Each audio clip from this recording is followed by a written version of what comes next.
उपमुख्यमंत्री अजित पवार यांनी धनंजय मुंडेंच्या राजीनाम्याची मागणी फेटाळून लावली आहे। चौकशीमध्ये जो दोषी आढळेल त्याच्यावर पक्ष न पाहता कठोर कारवाई करण्याचं आश्वासन स्वतः माध्यमांशी बोलताना आज दुपारी अजित पवार यांनी दिलंय। मात्र पुरावे नसताना कुणावर अन्याय होता कामा नये असं म्हणत अजित पवार यांनी मुंडेंच्या राजीनाम्याची मागणी फेटाळून लावली आहे। वाल्मिक कराड हे धनंजय मुंडेंचे निकटवर्तीय आहेत आणि त्यामुळे मुंडेंचा राजीनामा घ्या अशी मागणी वारंवार विरोधकांकडून होती आहे। विरोधक करतायत।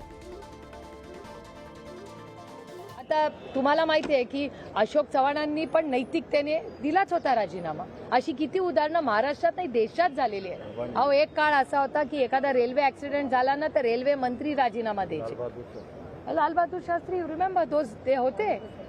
किती लोकांनी असे दिलेले आहेत।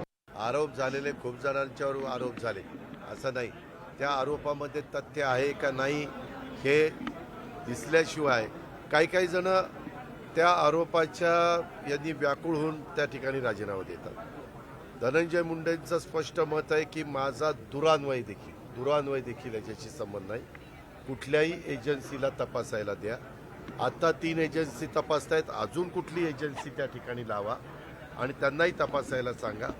असं ज्यावेळेस ती व्यक्ती ठामपणे सांगते त्यावेळेस काम करत असताना कुणा दोषी नसणाऱ्यावर पण अन्याय होता कामा नये। आणि मी पुन्हा सांगतो, जर कोणी दोषी असेल, त्याच्यात अजित पवार दोषी असेल तरी त्याच्यावर कारवाई